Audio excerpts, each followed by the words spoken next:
Good morning. So this is kind of the test run. Good morning, Sako. Hello, welcome, friends. welcome to Coffee with Panda, which we have coffee and we have panda. So, so this is kind of a test run. I've got to get a blackout curtain for this window because it's Beacon of Gondor. Specifically, Val is Beacon of Gondor right now. But we are reinventing this from 3 years ago. I can't believe it's been 3 years. Yeah. It's been a hot minute. We've had lots of books, lots of games, lots of stuff going on. I just got my second camera to work again, so I have to remember to look at this one and not that one. But we are doing some gift copy this morning. My daughter went down to Florida for a week and spent some time with friends, and one of my previous clients that I've known for 26 years now has a cafe in Bellevue, Florida called BD Beans, and my daughter graciously brought me some of the coffee back, and it's blueberry. I've got a link that I'm gonna have. Really good. Yeah, and it's not chemical tasting. There's no aftertaste or anything. It's smooth. They also have a creme brulee that's really good, and I think she ships. So, or I know she'll ship to me. So, but if you're in Florida, ever in the Bellevue area, you want to check out BD Beans because it's amazing. It reminds me of Third Street stuff here in Lexington, where it's just covered in, I don't want to say graffiti, but it's just covered in, like, it's all color. If you have an aversion to color, do not go to either place. But BD Beans is one of those like third place kind of things where you can go in and you can just chill out, and the food is really good.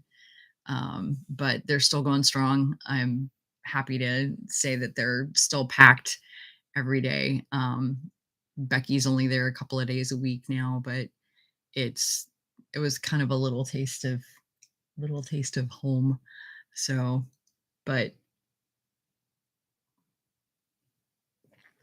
so we are pretty chill. We have some ideas on what we do. This is our dry run today of just kind of getting back into the idea of doing it like I live stream 3 to 4 times a week. And we both teach online, but it's a different dynamic. I don't know how to explain it when you've got somebody else with you. So, but we are going to get into books and bookish things and games and current projects, what we've been watching lately and that kind of thing. So, but I am going to let him jump in with this beastie, Osric. So what have you been doing with that? I know you've been... What haven't I been doing with this? This is fantastic. If you have never heard of this before, it has a very military-like, name, but it sounds like something that they'd be uttering over the radio or something. But this is the old school reference and index compilation, is what it's called. So Osric for D&D. For D&D. This is a close facsimile to the first advanced Dungeons and Dragons, minus a few of the kind of niche rules and a couple of the kind of obscure classes like the monk and the bard that not a lot of people originally played anyway, and they were kind of those classes that were stuck into the book in like an appendices, that they were kind of like a mishmash of a bunch of different things. All of the other classes, all of the other character creation steps and everything are in this book. There's a great section in the back for the dungeon master to create uh, Lots of tables. hex grid maps, dungeons. Wherever you start at ground zero with creating a world where you need a small area to start a group of players.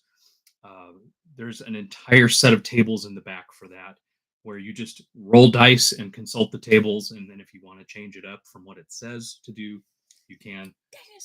All of the lists in this book, the spell lists, the monster lists, everything, all has an alphabetized section. So if you know the name of the monster, know the name of the spell, things like that, all you have to do is look it up alphabetically. But if you do know where it is, or which group uses it, in the case of the spells, you can look it up under each of those subsections as well, and then it's categorized by level, first, second, third, and so on. So, but I've been playing with that a lot. I've been creating characters with that. I've been making maps with that. I've been writing dungeons. Oh, the maps and stuff. So what you've been doing with the solo map. play, yeah, hex map stuff.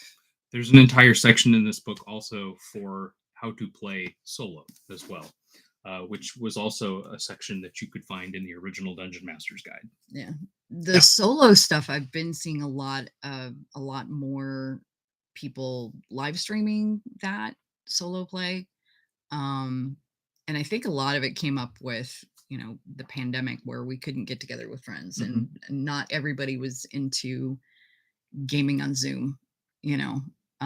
We do a lot of it on Discord and on Twitch, but I love the idea of being able to solo play to where it's just a few rolls and it's stuff's already there. The one guy that you watch, there's two that I can recommend that are fantastic. One is a gentleman by his channel's called Joy of Wargaming. But he also does a lot of like table war gaming, where he goes through different sets of rules with like whole armies, where he'll take a set of units and a set of units over here, and he'll play out the combat and do a whole battle on the table. The other one that I can recommend, honestly, is Geek Gamers. She's fantastic. She plays almost everything by herself. And she goes through different gaming sets, different games, and takes a look at those systems, kind of gives you a brief overview of each one, and then kind of dives in, creates her world, creates her characters, and then starts playing with that particular rule I've set. watched a couple of hers. She's got some fantastic stuff. She also has great videos on materials to use if you're solo playing. So Sako says, I saw a lot of RPG for couples during the pandemic. Yeah. One of the things we actually did he briefly ran me through. I was a gnome. I think I was a gnome ranger. A gnome ranger. I always gravitate to ranger no matter what I play. But it's kind of a meme with us. Playing a gnome in first edition and second edition AD&D is fantastic because you can speak to animals and burrowing creatures, which is awesome. So we did that briefly. Did some writing, did some other stuff, but I think that was one of the things that also got me back into my writing was not having to have groups and be around people and that kind of thing. And I'm very much the extrovert, but I'm an ambivert. It depends, because I can be really introverted sometimes. Both of us can, but if we're around the right people like Sako, then the extrovert is definitely out there. But I'm going to segue right into writing. It is November. I am doing No Not Rimo through FreeWrite. FreeWrite is this lovely little device that I really want to get them as a sponsor. That they have, it's like the keyboard, and then the keyboard has a cover that comes over it, but on the cover there's a screen that's kind of like a Kindle Light, um, Hmm. where it's I forget what they call the technology, but it looks like it's black text on a white piece of paper. Um, and I think they might call it paperwhite. I don't remember, but it's about the size of my keyboard, and you can fold the case up and take it with you. And there's Portable. no keyboard sounds or anything. I have a mechanical keyboard, and I am constantly having to type on my iPad during meetings because it gets loud. So I have a quirky writer that I love. Yeah, the Traveler is the one that I want really, really bad. And they have an educator program, and they have loaners, and I'm in conversation with them about it. So, maybe, but I would love to, even for the magazine, if there's a way that I could get a hold of loaners for my magazine staff, which would be awesome. So, because I know we all want one. Um, but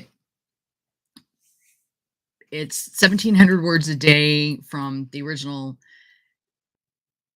NaNoWriMo, which has folded and crashed and burned, and nobody supports anymore that knows anything that was going on. But there's several companies that have come up with their own version of uh, the previous incarnation, and Freewrite was the one that looked the most fun, and I wanted to get involved with the company a little more. Um, so some people have it that it's 2,000 words a day. 1,700 words a day is what you need to hit um, to do 50,000. So that was kind of a comfortable thing for me. But I'm anywhere from 200 words to 2,000 words a day. It depends on mood. Um, Sometimes I'll get in the flow and just pour out onto the page, and other times I'm like, I'm going to sit and stare at this piece of paper for an hour and nothing comes. But I've been using Spirit City, which you can find on Steam, and I'm going to link all this stuff. You're so yeah, yeah, I am too. I've been working for the last few days on different projects, but I'm planning to get some writing time in today, and I'm actually going to pop into Discord probably not long after this. I'm going to grab some food after live stream, and then probably pop in to the Discord channel, and anybody that wants to write or um, just hang out and do sprints or whatever. I'm going to be in that channel in Discord. So if you want to pop in there, I'll drop you a note. But just trying to keep up. Hey, Jenny, good to see you. So with me, I'm wanting to make it a daily writing practice again. Not just journaling, but actually sitting down, even if it's 15, 20 minutes, half an hour, getting at least one sprint. I haven't decided, it's changed for me. I haven't decided if I'm better first thing in the morning or in the afternoon or in the evening. I'm thinking it's afternoon now. I don't know. I'd like it to be morning, but my body does not do mornings the way it used to. Um, but a lot of that has to do with the fact that we stay up too freaking way late at night to get up stupid early. So my body will wake me up at 7:30, but the rest of me is like, no, we're not doing this yet. But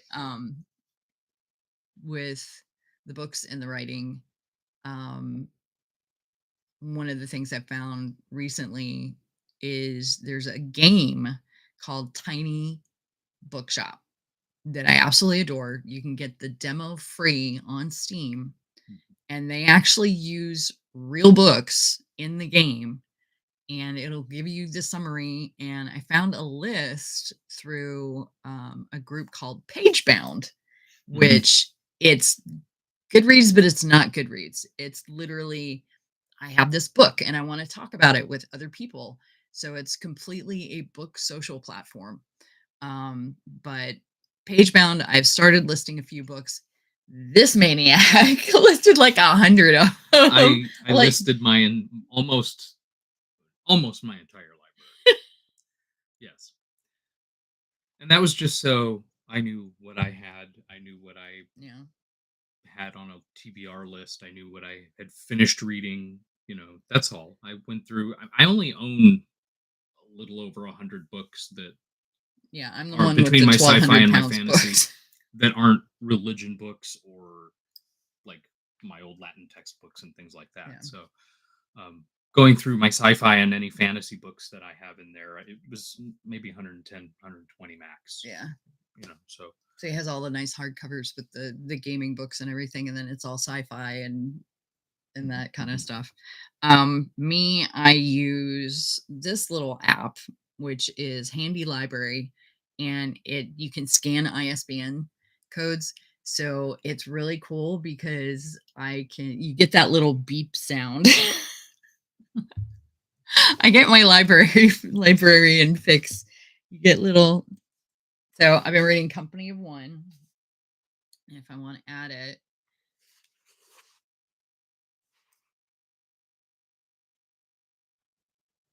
make sure the sound is up.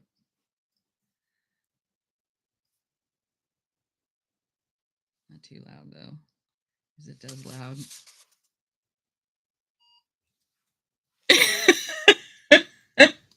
So now I sounds can like a add grocery this. store Yeah, it scanner. sounds like a grocery store scanner, but I can scan all of my ISBNs and then I can make shelves um to what I'm reading now, things I've donated.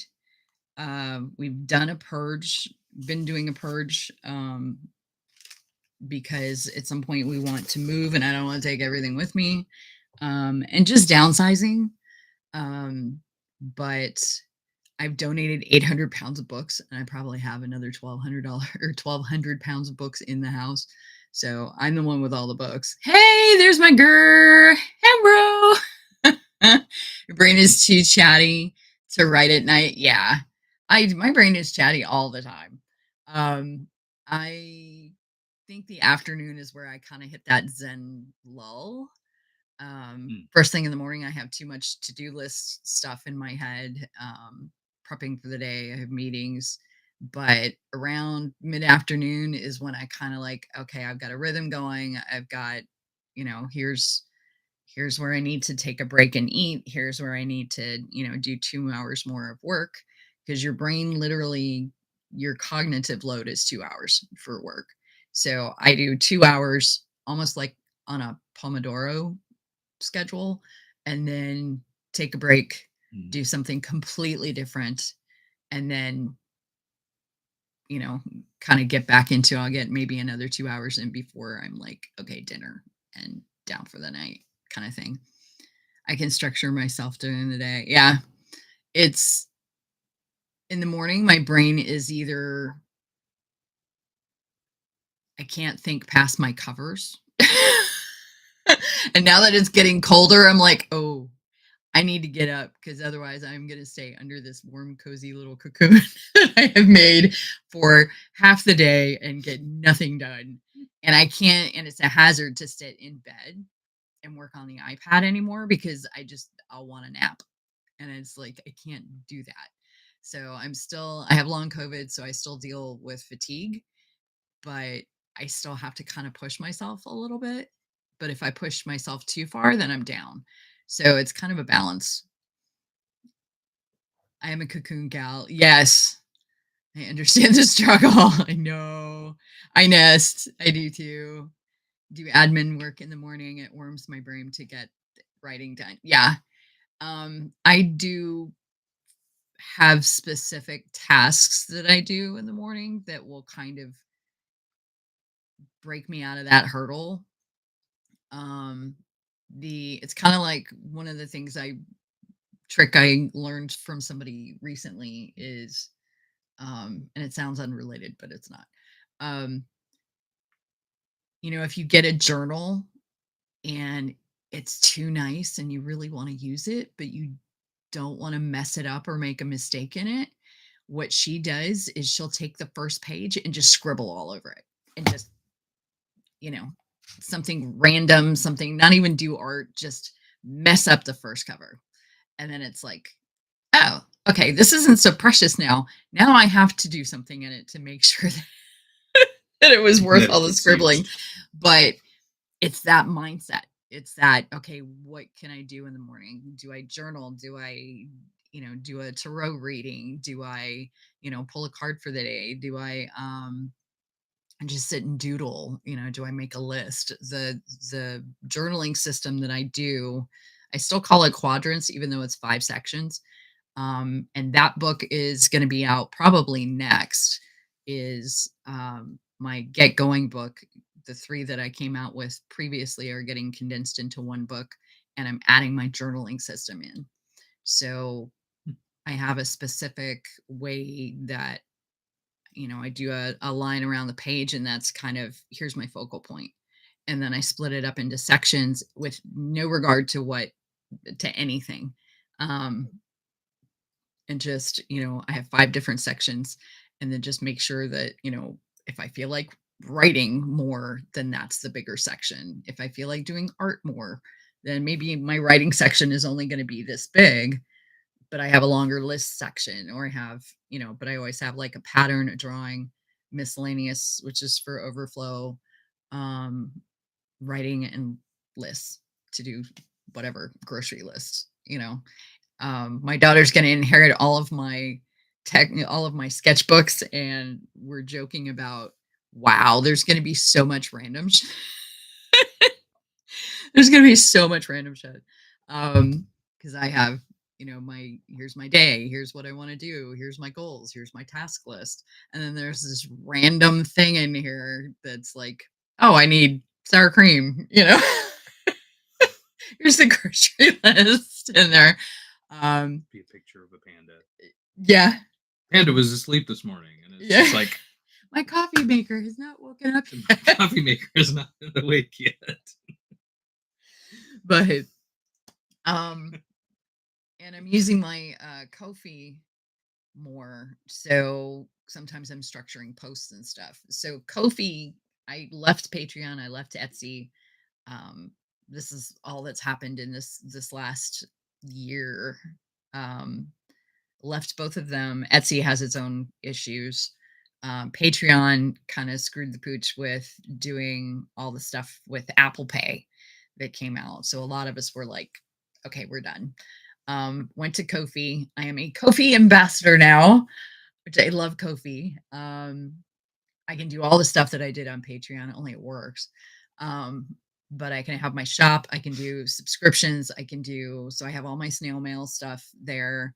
I can do a shop, which Dragonfly Press Publishing and Craft Paper Muse and Renmeleon and Two Crows, everything is under one shop now, instead of me having 50 different things to try and, manage. So I can have my shop, I can have all of it, I can set goals, I can do audio, I can do video. Absolutely love Kofi, and that's kind of where I live now. Blog posts and anything like this will get, spanned back and forth, but um, it's been nice having kind of like compiling things all under Renmeleon so that I don't have 50 different things to manage, because I still have all the socials for everything. And like Two Crows Market is coming up. Our next, our 4th annual winter pop-up is coming up December 7th, here in Berea at Boone Tavern. And both my daughter and I will be tabling. So we have, and Miss Coleoptera, who is in chat, by the way, if you don't know, is my daughter, real life, and my partner in crime. But the that show we're both going to be tabling. You will see Panda there. Hopefully we will have his shirt. I have a Panda Moving Company shirt that I want to get for him. And but we're going to be doing merch and doing all the things. This is the original one is still going to be available.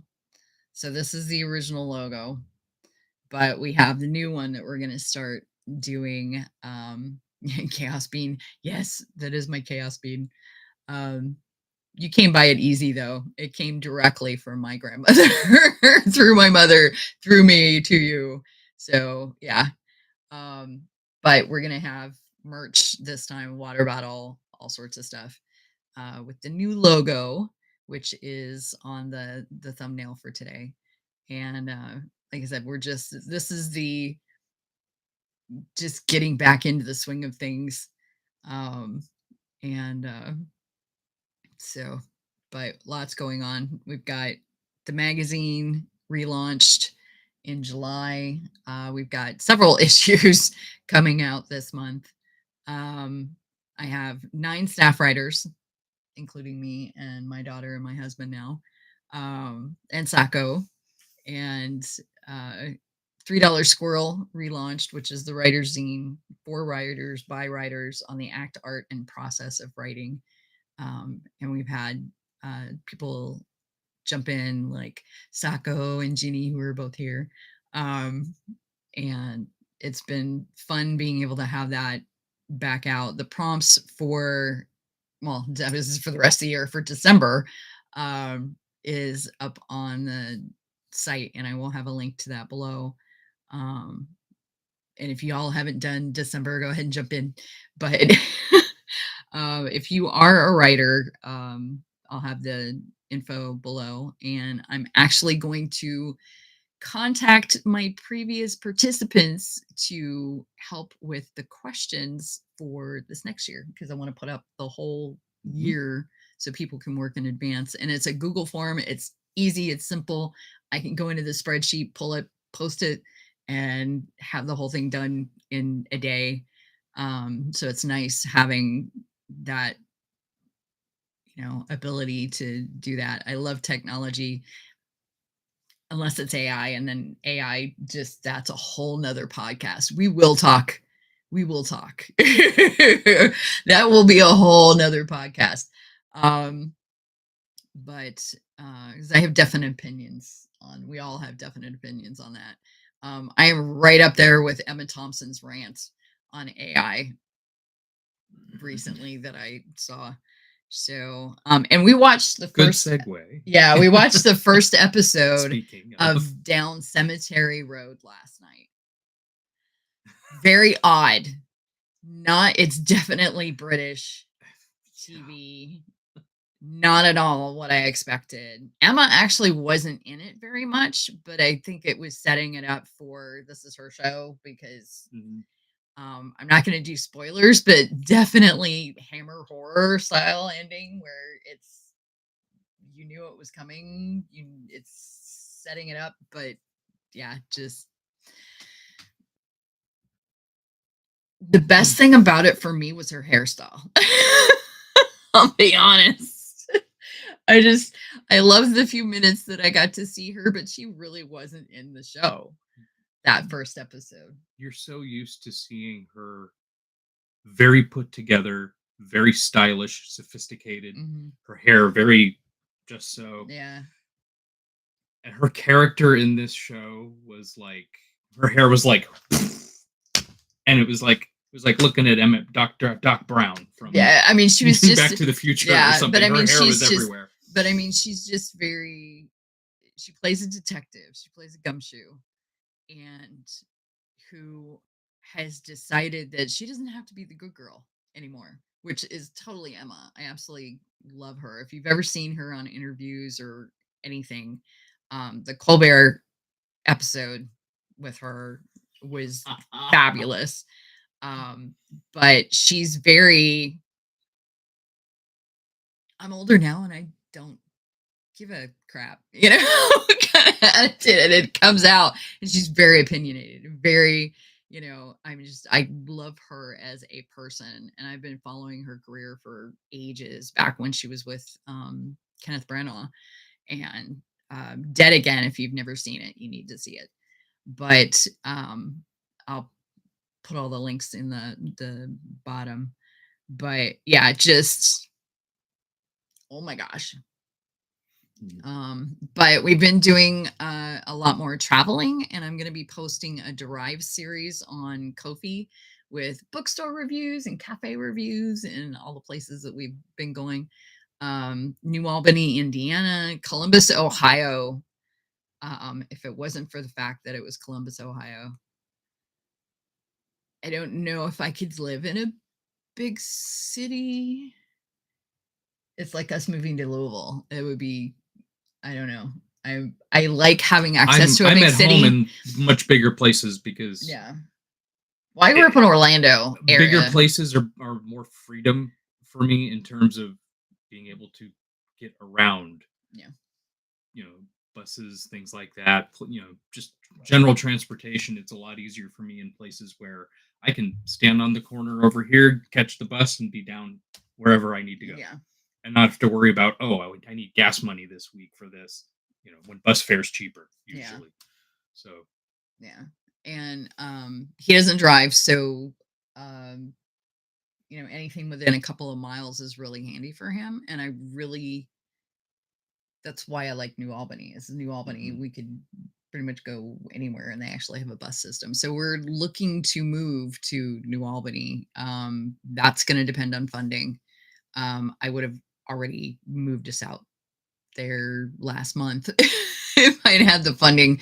Found an apartment. Eventually, want to get a house, but we want to open the Two Crows storefront um, out that way. I'm still doing Two Crows here in Berea for the 5th year because I want a solid 5 years in Berea. So we're scheduled for next year already for the first Sunday of September and the first Sunday of December at Boone Tavern, which they have a new person that I've been dealing with, and they've revamped the restaurant and the hotel, and there's some really cool things going on. So it's been building, but the storefront is really, really what I'm really wanting to do. So, and my daughter works remotely for my bestie, uh, one of my besties out there, and she owns a perfumery. She is also an author. We will discuss at some point. She goes by Iris Applewood. So I will have a link to her stuff. But Vetiver, her perfumery in New Albany, has her books and her perfume lines, and you can actually go in there and make your own cologne and your own perfume. So it's super, super fun. I've done a couple, and I'm actually working on a line. So is my daughter, and you get these little recipe cards, and you can fill them out and do your stuff. My daughter actually got to run the storefront in October for Harvest Homecoming, and we were shop, cat, and house sitting for her, and really got to know New Albany a little better and really enjoy it. It's kind of we call it the hipster Berea because it's got all the same favorite stuff that we like about Berea, but it's a little more tech heavy, which is kind of where I'm at. But trying to think anything. I will have my appendix out in January. It's been a challenging year. We lost 9 people, 10 if you count my appendix, and just we were already very family and extended family and chosen family oriented, but a lot of that threw me back into writing letters to people and writing cards to people, pen paling, and having more of a connection.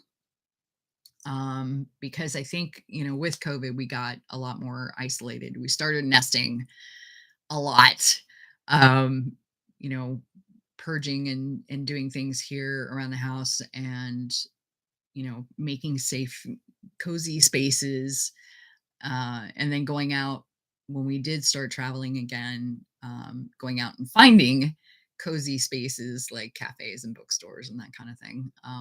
So that's really become a priority, um, that really shoved that in our faces that, we need to take time slow down a little and actually, connect or reconnect with people. And still very selective. We still curate our friends and the people that we want in our life and the people we want to support. But it just feels more important than ever with the way the state of the world and everything else. And we are not going to discuss politics here at all, but everybody's very aware of what the world is like right now. And I'm basically just been head down, working, living my life, and you know, protesting in my own way. But it's who you support, who you want to, which wolf you feed, kind of thing. But yeah, tiny bookshop, PAX Day. I've been playing like crazy.